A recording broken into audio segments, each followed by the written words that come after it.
O Apocalipse. Começa na Rua de Casa Salve, salve, meu povo do canal Pernambucando. Por aí. Hoje eu não venho só para contar uma história. Venho para registrar uma tragédia cotidiana, uma ópera bufa, uma comédia de erros que, se não fosse trágica, seria engraçada. E é sobre isso que a gente vai conversar. A palhaçada sangrenta que se espalhou pelas ruas do Recife, mais precisamente ali no bairro do Cordeiro. Uma briga de galeras. Mas, meu filho, não pense que foi briguinha de menino por causa de bolinha de gude, não. Foi pancadaria digna de arena romana, só que com pitadas de TikTok, funk rasteiro e moral de gelatina. Era uma terça-feira, daquelas que já começa torta. O sol nem tinha se escondido direito, e já se ouvia uma barulheira de bomba estourando, gritos de pega, bate, corre. O Recife virou Gaza, mas com muito menos ideologia e muito mais ignorância. No meio da zorra, um batalhão de meninos. Isso mesmo, meninos. Se degladiando com pedaços de pau, pedradas, soco inglês, bomba caseira e, claro, celular filmando tudo para postar no Instagram com filtro de caveira. Era o carnaval do Apocalipse. E o trio elétrico era o próprio demônio. Agora, veja bem, minha gente. Isso não começou ontem. Como diria Olavo de Carvalho, aquele que muitos chamavam de maluco, mas que hoje faz falta como água no sertão. Quando tudo é permitido, o diabo entra pela porta da frente. E entrou. Entrou com chute, com dancinha, com funk e com a bênção de pedagogos progressistas que tratam vagabundo como vítima da sociedade. Edmund Burke já alertava que uma sociedade que não impõe limites à juventude está cavando a própria cova. Mas aqui, em nome da tal inclusão, a gente deixou a molecada virar bicho. Antigamente, menino brigava na rua, apanhava em casa e ainda ficava de castigo uma semana sem sair. Hoje, se um pai dá um tapa no filho, é preso. Mas, se o filho espanca um colega com um pedaço de pau, ganha seguidor. Isso, meus amigos, é a estética da decadência. Chesterton dizia que o mundo moderno está cheio de ideias cristãs enlouquecidas.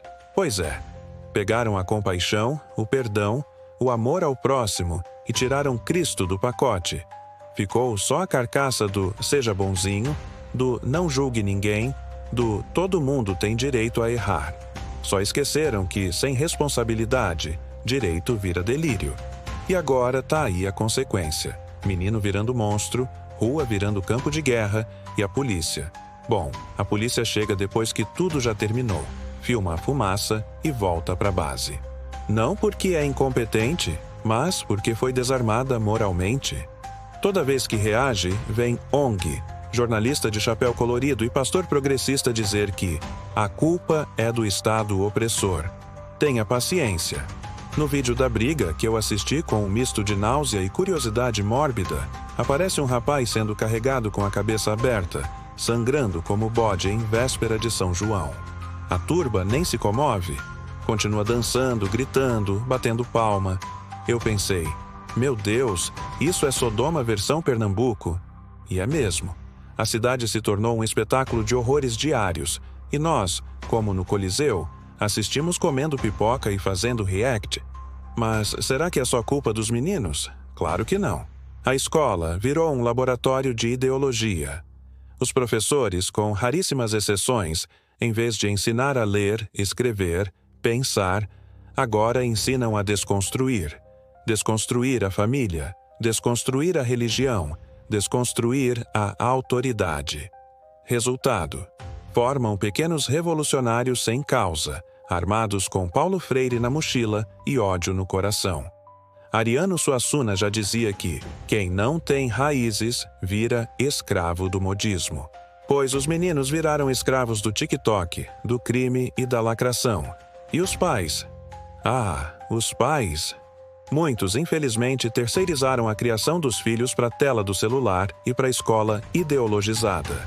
Antigamente, o menino aprendia a rezar antes de aprender a falar. Hoje, aprende a fazer dancinha com a mão no joelho e o bumbum pro alto antes de saber escrever o próprio nome. Tá tudo invertido. Roger Scruton, filósofo inglês e um dos últimos grandes conservadores, dizia que a beleza salva. Mas onde há beleza numa sociedade onde a juventude se comporta como horda? Onde o feio, o grotesco, o violento, o sujo, o obsceno são exaltados como liberdade e autenticidade? Nossos jovens estão morrendo de overdose, não só de droga, mas de feiura. Feiura moral, espiritual e estética. A Bíblia já alertava: ai dos que ao mal chamam bem e ao bem mal. Isaías capítulo 5, versículo 20. Estamos nessa fase. Uma fase onde defender a disciplina é fascismo, onde exigir respeito é opressão, onde um cristão que fala a verdade é fundamentalista. E enquanto isso, o caos se instala. E o Recife, o Recife, essa cidade que já foi berço de cultura, de frevo, de fé, de resistência verdadeira, agora virou laboratório de anarquia juvenil.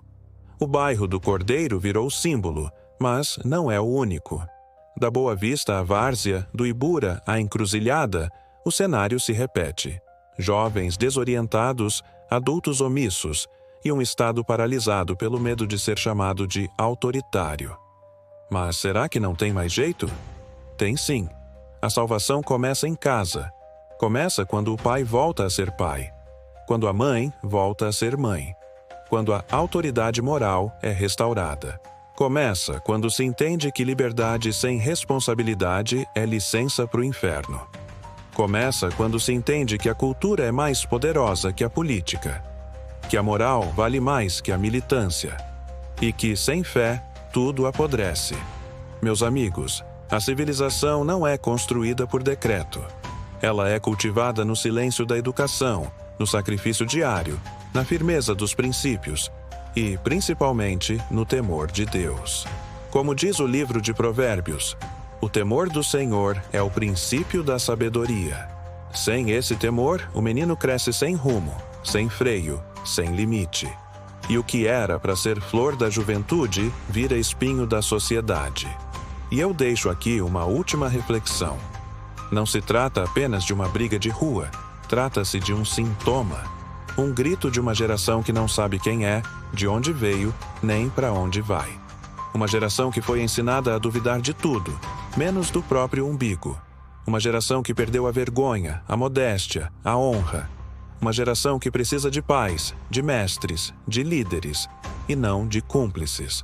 Porque, no fim das contas, como dizia Nelson Rodrigues, toda unanimidade é burra, mas toda covardia é pior ainda. E hoje, o que nos afoga não é a força dos maus, mas a fraqueza dos bons. A omissão dos que têm medo de parecer reacionários? Pois bem, é hora de reagir. Se você chegou até aqui, meu muito obrigado. E agora, quero saber: o que você acha que pode ser feito para recuperar a juventude brasileira? Será que ainda dá tempo? Ou já estamos vendo o fim de uma geração? Comenta aqui embaixo. Curte esse vídeo. Compartilha com quem ainda acredita que o bem pode vencer. E, claro, se inscreve no canal Pernambucando por Aí. Até o próximo vídeo. Pernambucando por Aí.